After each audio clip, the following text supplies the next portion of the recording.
观众朋友，今日个好模欢迎收看福喜来，我阿明哥刘浩明。观众朋友，我哋今日有请到系一个西模的艺术家，但是也作品唔系画个睇我哋画板地步，而系画个睇木个地步，也算是我哋的装饰漆艺的技术，我哋嘅装饰漆艺的技师。而睇伊啲工作地步算是系改到西来的行业地步，但是伊即个慢慢的行出伊有一片天。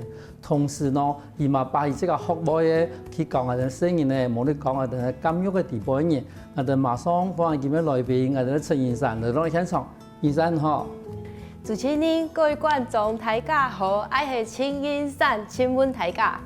我哋燕山係來自我哋嘅族別啦，可以係算是講我哋嘅海陸客嘅，但是其實用幾個嗰度聲音咧，可能蠻長嘅時候，但是已經唔到會講啊。嗰種今日的燕山還是會用法語同他人講，非常歡迎您來到我們的現場哈，因為我哋開始的時候有講到講，其實因為算是裝飾漆藝裡面算是一個男性多於女性的一個行業嘛哈。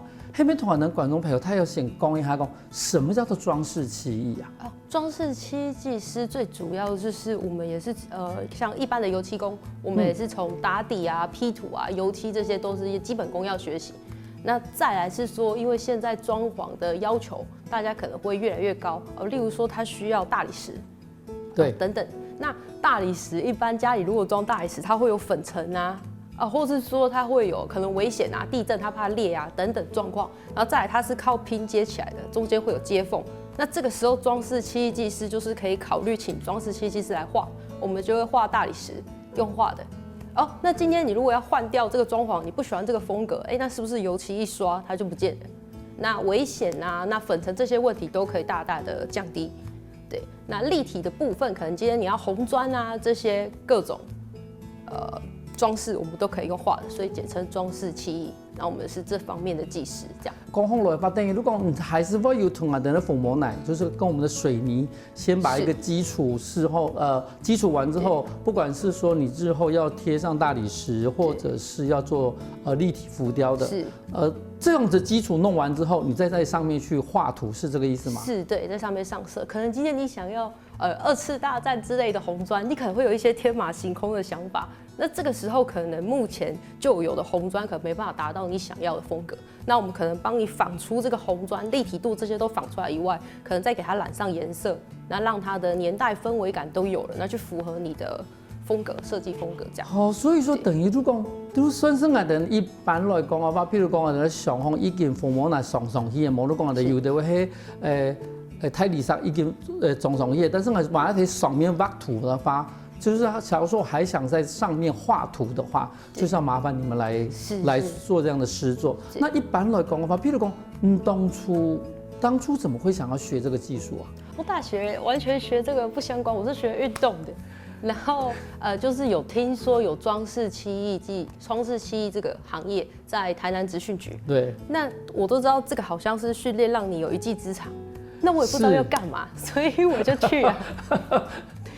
對，就想說，去那邊，那至少學這個一技之長跟畫畫有相關，那應該可以賺錢嘛，就可以工作，那就先去再說，所以我就去報名。可是問題是你跟我職訓局專門是在訓練一技之長，沒有錯哈，跟他有的地方。但是問題是你跟畫畫有相關的一技之長，有很多可以選擇啊，因為這個技能，你剛開始你不覺得它等於說，它就是說剛剛你所說的，所有粉膜奶工作你全部都帶嘛。等於說，你一剛開始你就要學會那些水泥的那些技術啊。是，對。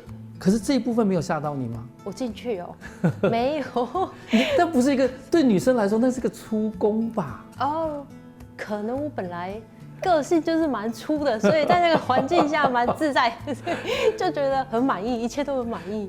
對。所以你們的同學沒有某一米講，妹妹你有沒有走錯職訓局？因為其實裡面應該都是男生比較多。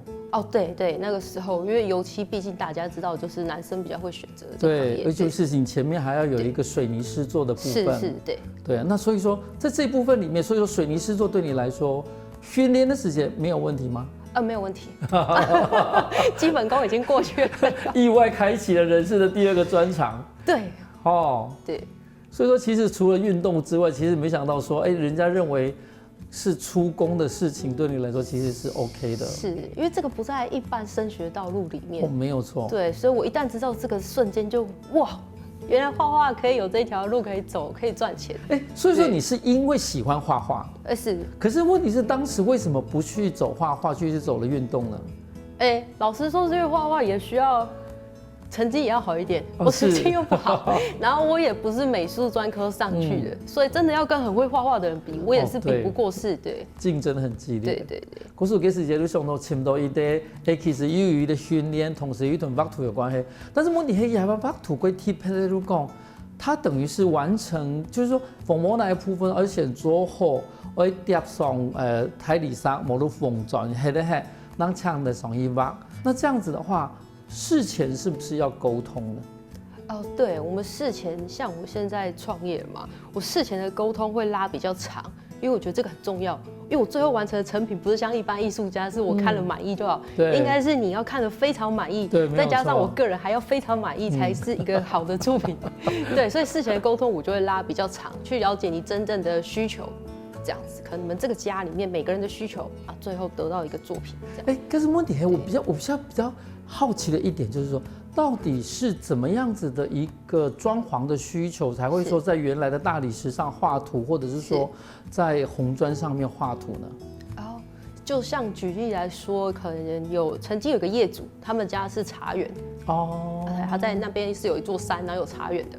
那他就跟我说我需要做浮雕啊，我要做一堆叶子啊，我家的树啊，然后讲了一大堆之后，你就会这样天马行空哦。然后这时候派我去，我们工作就只是一面墙，所以我们去了说好，那我们隔天就一早就约你们家的茶园，我们就直接去茶园看，看完了之后，最后就做出了一道墙，是他们家刚好太阳西晒打光下去，早上起来的时候扫过这个浮雕的表面，会就像是他家的茶园阳光这样扫过去。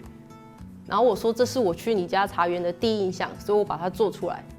那他希望来他这里，因为他是招待所，来他家这里泡茶的时候，可以一边品他的茶，一边感受一下他家的茶园。我说这才是你心里想要的墙壁，对吗？所以我们一起讨论，最后才得出这一面墙。对。所以说这样听起来，其实还是属于那种一般的，算是接待处，可能是在客厅。对，好，或者是一般的公开的，就是说可能会有一些外人进来的一个场域里面，才可能会比较有这样子的需求吧。一般应该说，一般人来家里泡茶，或是请人家来家里，第一个印象一定不会请你去卧室看的，不好意思。蒙中。所以通常我会做客厅，因为这样就可以顺便介绍一下，这我家怎么样怎么样。对。是啦，因为我在想说，为什么好好的？因为一般来说，大理石铺好之后，就不会在墙面上面做一些事情原来真的就是一般要客厅或者是一个招待区、招待的范围里面，那会有安内一堆工作。那刚是你当时训练完之后，其实接工作的部分的话，是不是其实很多人是这样子？可能他刚开始出行业的时候，是先用比赛这件事情去让他跟影帝，然后去让大家知道自己的名声。那你是不是？我不是，我当然先拜师学艺完回来，后来创业嘛。回来台南创业之后，我就土方法，我先去印个那个传单，先印个1000块，我记得，然后就开始1000块很多，我就开始夹车子啊，然后夹人家的房子外面啊，然后我记得半年都没有工作。所以电视上都骗人的，什么发传单有效没有效？没有效，后来就得到是没有效的，是对，就得到一通电话打来，那就是我第一个工作，这样，所以其实还是有效啦，就是。可是问题你安阳公，你很怎么说？该说你很天真吗？还是说，因为一般来说，可能我们会进入业界，好，比如说找个工作找个工班，对，就跟他合作，然后慢慢的，第一个你可能会有一些工照，然后嘛一些知名度，是对。然后你出师之后，你就马上回到台南，当然没有人认识你啊。因为通常人家写传记不是前面会有一大页的那个历程吗？这种事情，我在努力那一段，怎么会相信这种事情？我很相信我就觉得我从第一页开始努力，所以我应该第一页，如果人家请我想以后我一定要写我发传单，然后就要开始慢慢往后这样。没有，现在资讯流通了，已经没有人在传单，现在大家都知道，连报纸都没得夹了，怎么会有传单？对，现在可能没有。所以说，那第一个工作是什么？第一个工作就会有人找我去做，然后我印象很深刻。那时候我就穿的套装，我还去买套装，然后穿的像设计师一样。其实我是来刷油漆的。去了之后，我记得我答应他3天做完，3到4天做完。结果我1天半到2天我就做完了，因为这2天我都做到半夜。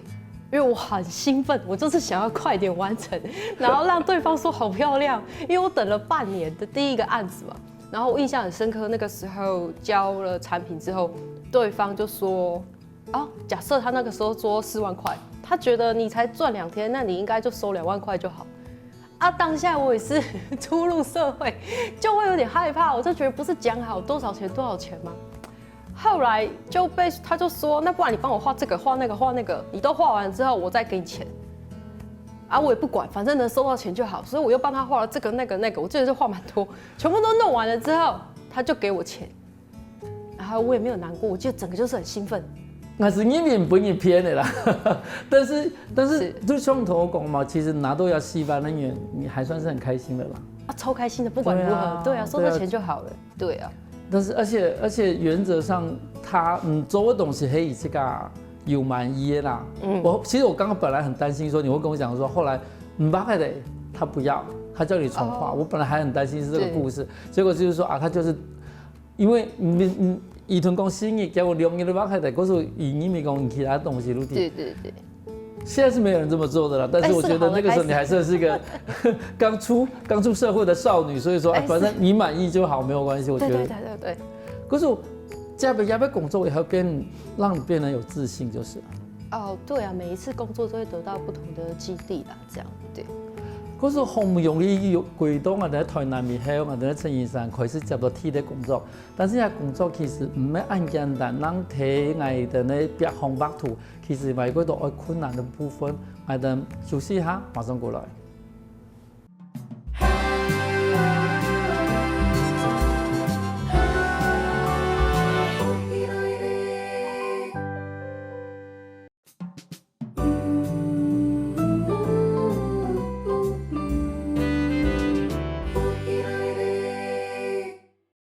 翻過來復起來嘅，上節目來自我哋台南嘅陳延山，同人講，中廚做乜嘅，會學我哋咧裝飾青葉入嘅技術。我想請問一下延山，因為頭先有講已經同我哋咧客戶畫嘅一啲壁嘛，哈。但是問題係講，有時候你們畫牆的時候，可能要爬很高啊。是。那你對高度這件事情 OK 嗎？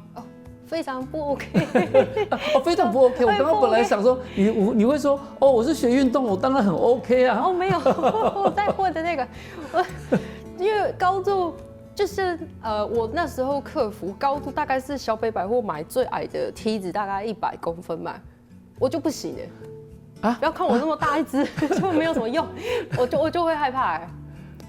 对，那个就不行，那个不行。那怎么办？因为你一定要爬壁，你要爬上壁红的话，一定要过给讨厌呢。对，刚有呢。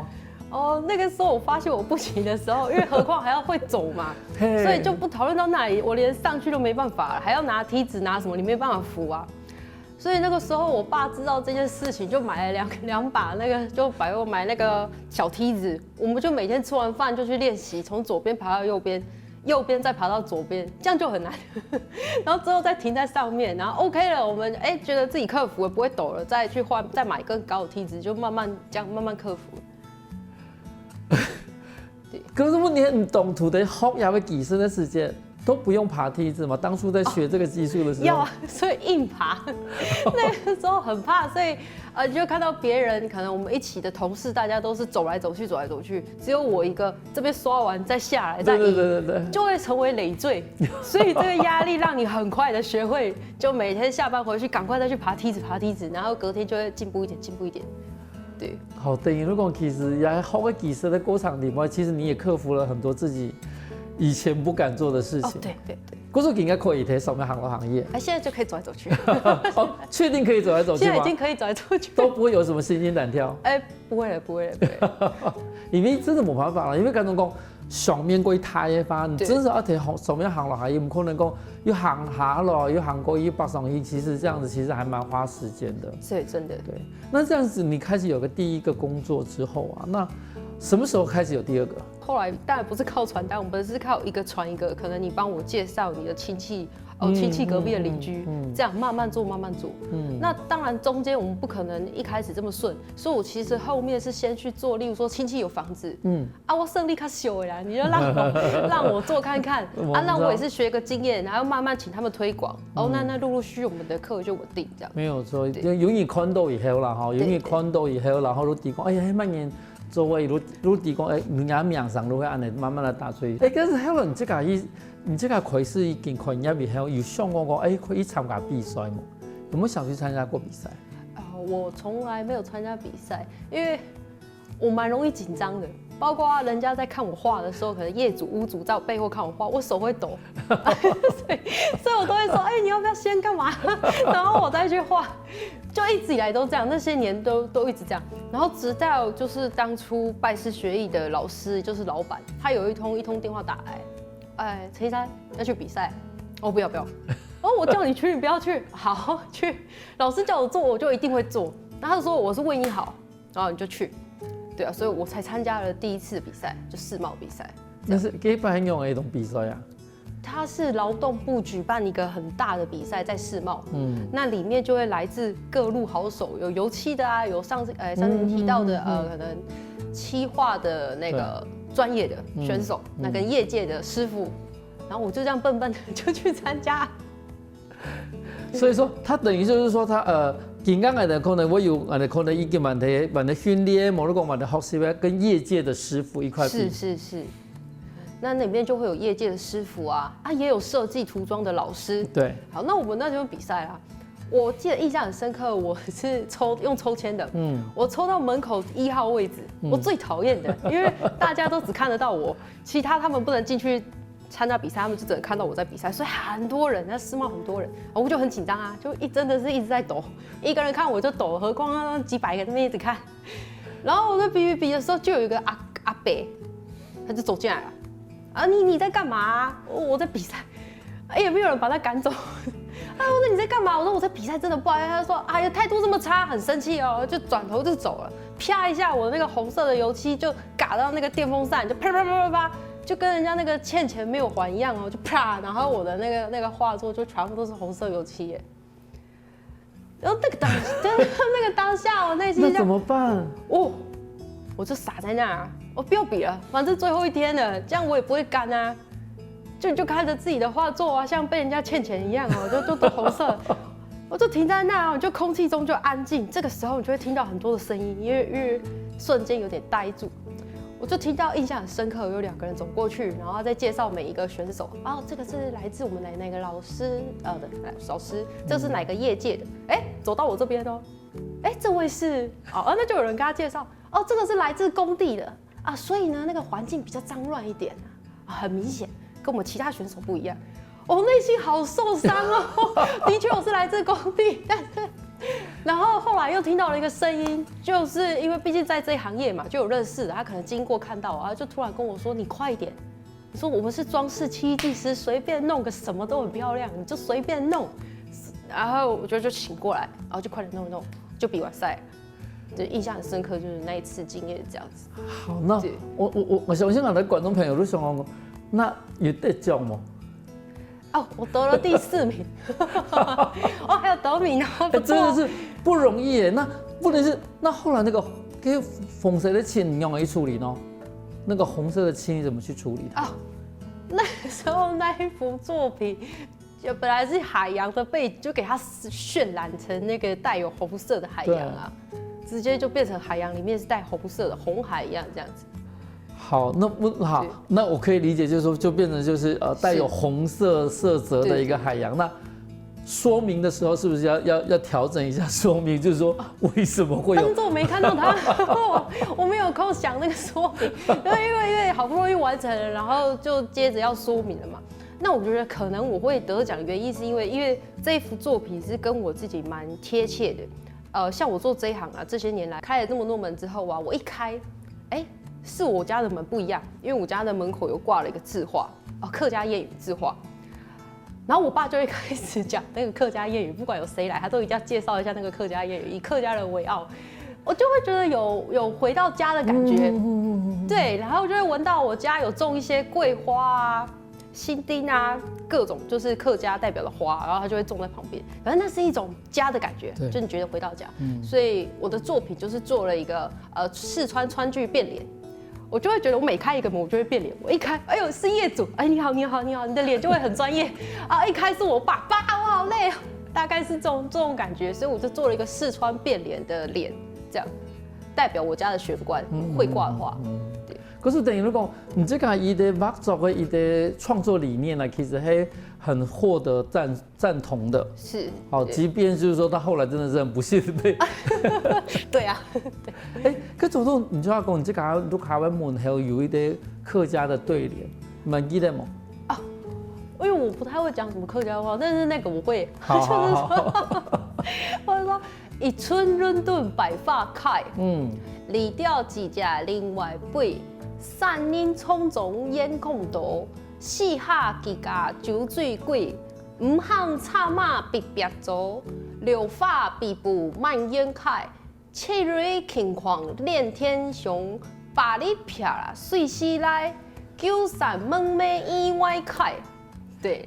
那刚好每次讲到九山门楣意外开，然后我们家就会有一个老式的那个门啊，我妈就会在旁边顺便这样表演，就是这样开哦，然后他们两个就天衣无缝的合作、啊。是，就等于说一登都爸爸讲到那句话的时候，他就把它打开。我妈就会要 ending 的时候就会打开一下，然后就表演完毕。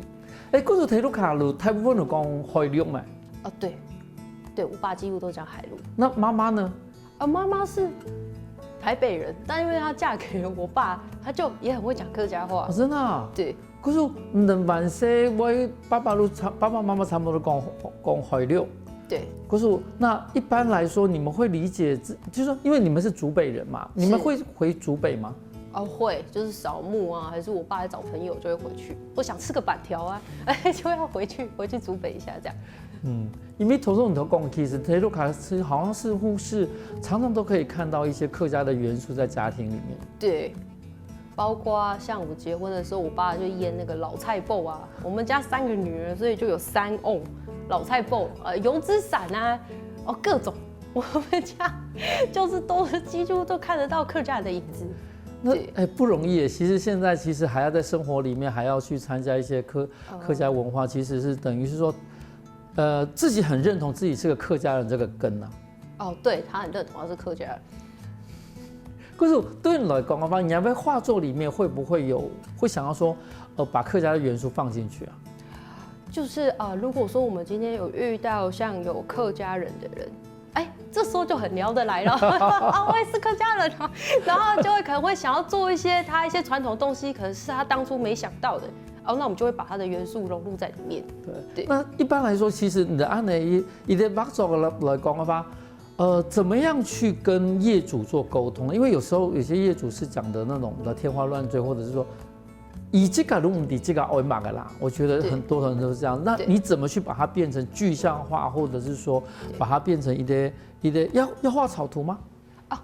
对，我们差别在我们要画草图，然后我们是用油漆画。对。对，毕竟用电脑跟油漆会有色差，所以我们会用油漆画。那会打一块样板，给你看到说，你的这个小块的最后就会变成你家那个大块的那你可能就会比较有想象画面。对。那再来我们因为上色可能比较抽象，假设我今天想要让你客厅的颜色浪漫一点，你也听不懂，浪漫一点，当然，那所以我就可能我会打一块油漆的板子，那可能给你看，我们再用这一块下去感觉一下。可是你都真是会打一块板哎，没用天龙画哎。对。因为有的会弄影噶，因为年纪比较大的人对于电脑看的东西，他其实会觉得看不懂。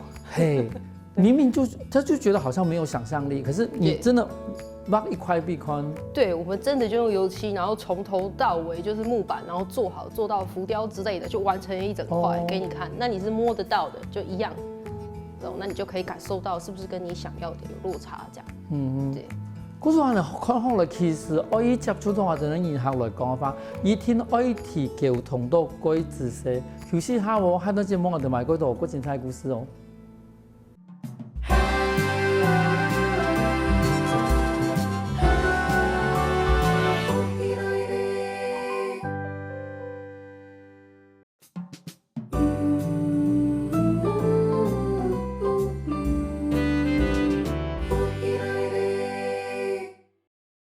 翻過來復起來，上節目來自台南的陳延山，同你分享講以工作的過程。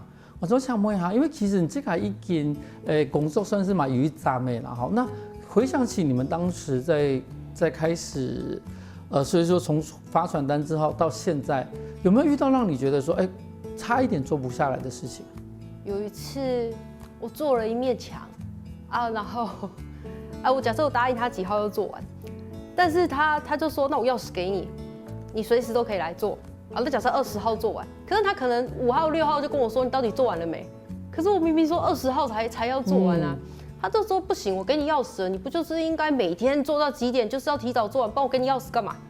啊，然後那印象很深刻，他就請他的秘書打電話給我，那個我們老闆說不用做了。我說，可是我20號才做完，我覺得我沒有錯。然後他就說，那可不可以給我個機會，我就盡快給你做完。他說不用，我們老闆說就是不用做了。我說哦，他說還有，你現在畫到哪裡？你跟我說多少錢？哦，假設多少錢，然後最後刷白，我不要了。就幾句話，可是當下你就心臟就砰。對，就很挫折吧。那個不是說，然後他就掛掉了。我也來不及思考到底應該要怎麼樣，我就整個人酸酸的，這樣就傻在那。我爸就很厲害，我爸就過來了，怎麼了？我就跟他講，我就說這樣子，然後我爸就說：好，我跟你說，你一定要做完，不然你創業要幹嘛？你不是這樣子隨便就是讓人家這樣，你想辦法你一定要做。我說可他就是不要給我做啊，多少錢我也講不出來啊，因為做到一半嘛，然後又要我刷白，有一種被侮辱的感覺。我爸就說你要麼就比人家有錢。你沒有錢，你就是要想辦法賺到人家的錢，你才有贏，不然你這樣就是不上不下，不行。啊，我就再打電話，不接電話打電話，然後秘書就說反正沒有好談的嘛，我就說拜託你就給我機會，我就明天後天就做完，給我2天我就做完。所以，然後我就再去就是去找那個董事長，然後再去找他，他就在喝咖啡，我過去就說拜託你給我2天，我真的對不起這樣子，我2天內就一定做完，好不好？這樣。然後我覺得他也很給年輕人機會，所以我就那2天我就直接在那邊了，我就沒有離開，我就那2天都待在那他的辦公室，然後就一直畫，然後就畫完了。然後我就覺得印象很深刻，我就說哦，好，我爸說要麼你就比人家有錢，沒有錢就是一定要賺到人家的錢，你才是贏的那個，所以我就真的做完了，所以我印象很深刻，我竟然2天把它拼完。你這樣子還是幫他完成了，你心裡面都不會有任何的不滿嗎？不滿，不會，我很感謝，因為我都覺得，你這次遇到這種，也不說好不好，就是你遇到這樣對你啊，如果下一次你如果沒有遇到比他狠的，你有遇到比他狠的，你就進階了，你知道嗎？只要在這個狠度以下的，我都 OK。對，所以也不能說期待，就是你每遇到更狠的，你都會覺得自己有往上跳一階，就我已經找到了。下次如果人家打來，我就會跟他說，我就給你2天做完，我睡在那我也給你做完，然後這招是行得通的，對，所以我覺得不錯啊，而且他願意讓我做啊，所以還是好人啊，是一個經驗啦，哈，是你的經驗啦，因為真係都因為講，啊，有時都一天白讀到時多少時我有感覺到不開心，哈，因為你不知道為什麼別人要這樣子對你那種感覺。可是真的就是就像頭講呀，假如下一次再有這個，我都唔驚嘅，還以為讀多過快嘅。對，下一次再有，我知道該怎麼辦。那好，我真的回到這個故事裡面，那後來你的作品他喜歡嗎？哦，我覺得就是很感動哎，每一件事你努力之後都會得到點什麼。當我做完了之後，這件事因為我也沒有覺得生氣或是怎麼樣，所以我做完之後給了那個董事長鑰匙，然後他就有跟我說，你經過的時候，雖然我這個是私人招待所，但是你隨時經過，你想進來喝杯咖啡，我就請他泡給你，都可以帶人家欣賞你的作品。我那時候就會覺得，哇，就是一種很感謝啦。我覺得他也沒有多說什麼他就很感謝他，對你另眼相看的感覺。對，我就覺得很感謝他這樣。而且我相信伊因為講，你喺個細妹嘅做事情，真是夠有壓力啦。對。如果等於講，這個答應我做嘅事情，雖然講伊本意的個太要求，但是呢，還是拜一完成。嗰個其實吼，冇講我哋現實係啲細妹，其實睇下俾啲世代嗰度嘅行業地位，其實伊嘛做過貴有sản xuất啦吼。但是吼，以佢貼嚟講，其實伊個人伊把伊學過嘅東西，伊本他跟你分享。像你是不是有去我們的監獄去教我們的受刑人？就2-3年前就接到那通電話。然後他就講我是什麼什麼監獄啊，哦，然後可不可以方便來這邊開課啊？可不可以討論一下細節？我很興奮哦，然後我也沒有跟我爸媽講哦，因為我怕他們不同意。然後想說這是一個難得的機會，應該不是假的，因為電話來電顯示嘛，也不是假的。然後我就去了，哎，真的哎，開門讓我進去，然後一切就很緊張。我記得那時候在門口，我還在想說要不要打卡，後來又覺得好像怪怪，然後算了，不行，哎不行。哦，進去我印象很深刻，那時候進去啊，然後出來我就都聊完了嘛，細節出來之後我才打給我媽，我媽你在哪裡？我說我談成了，我要去監獄教課，然後我去就是他們很尊重老師，然後我覺得這個行業最主要是因為他們可能裡面有一些本來就有一些油漆的基礎，對，那他可能出來反而會不想從事這個行業，他可能會覺得這個是比較是。可能賺不了什麼錢之類等等這方面的考量嘛。那因為這個行業可以讓他你本來就有基礎的人，或者說沒有基礎，或者我也不太需要學歷，然後就可以進入的一個比較低的門檻。那進去之後，當然我們的行業價錢是會往上升的。那你會看到希望。所以我覺得他們對他們來說是不錯的一個選擇。對，冇錯，因為所以同我講係可能以前可能有啲人做縫模奶嘅，好做水泥工的，我哋講以前都切油漆的，但是以前可能都真的當切油漆，當做縫模奶，沒有像你帶給他們的，就是說可能就是當我們把這個東西藝術化，或者是把它一個圖像化之後，或者是把它浮雕化之後，對，其實它的地位跟它的價值感是完全不一樣的，而且他們本來就有這個技術嘛。對，所以就不光只是單靠勞力在賺錢，他們需要動頭腦，所以他會覺得自己是有價值的。然後我覺得也蠻適合他們的。對。你教一久啊？教了多久？總共教了2年多。對，目前到現在。哇，那其實真的是也算是監獄的紅牌老師了。沒有紅牌，可是女生比較少而已。對，我跟你說，其實我的意思就是這樣子，因為有時候就覺得說，哇，又是一個女老師，而且同時又可以搞那等不能錄播的東西，我相信非常受到我們那個算是裡面朋友的一個歡迎吧。還可以，而且我記得講，你這個嘛去幫那個仁德國小的一個算是蝴蝶生態園區去作畫，為什麼會有這樣的契機呢？那個時候剛好仁德國小的校長找到我們，那他是台南少數蝴蝶生態教育園區，就是裡面是有養各種蝴蝶的，然後他也是少數學校有把客家文化導入到他們的教材，或是客語的學習啊，或是一些音樂啊等等，都是跟課有相關。好，那他找到我們之後，會希望我們替他彩繪學校。那這件事情很可愛的是，我跟他說這個都沒有問題，可是有一件事比較尷尬。他說：“你說。”我說：“我高度的限制400公分以下。”他說：“我說我不能幫你彩繪整間學校，就400公分以下。”他說：“哦，好，可以，沒有問題。”所以我覺得就是都會遇到很好的人，然後校長說：“好，400就400啊，那你看要怎麼做？400也不低啊。”就目前克服的高度是400，對，就是目前克服跟400，所以400公分以下好。然後所以那時候就完成了一幅大型的浮雕作品啊，那我就畫了卵、成蛹到最後蝴蝶，那飛向他們校園門口的方向。那我就代表說，他們這個學校因為是培育小孩像幼苗一樣嘛，那把客家的基因注入到這個卵裡面，所以我這顆卵就是畫了有客家花布圖樣的一顆卵，然後慢慢的成蛹蝴蝶，然後飛向校園。那代表每個離開的學生都可以帶有客家的精神，這樣子離開學校。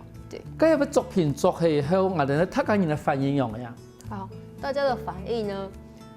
當然，我會先找我爸媽來參觀我的作品，很棒哦，好，那我有自信了。那再來當然就是請校長，那校長來看就很好很好，那就跟他介紹一下這幅作品是專門為你們學校所設計的吧。那講完了之後，到了晚上我就再請他來看一次，我跟他說，你這顆卵有沒有看到路燈打過來的時候，它會發光變色哦？为什么会这样？我说因为我就觉得你们着重在教育这个小孩软幼苗的部分，所以他正在发光发热当中。那校长听到他就比我还会讲。那之后就希望他在跟来宾他们介绍的时候，可能他讲的会比我们还要生动，因为他更有感觉。冇错。睇下伊啲细仔嘅高度弘扬地位，我哋延伸用人嘅热情行出了自家嘅一条路。基本上像我哋延伸，然后向从分享安吉赛故事。好，清风台尬。那如果大家有兴趣呢，可以搜寻我们的 FB 叫RQ7E，好，清风台尬。休息下，我哋聽下啲先生來強化運動哦。我跟福起來嘅觀眾朋友，記得去我哋面書網站，還有到我哋客家電視台 YouTube 把我哋影片分享出去哦。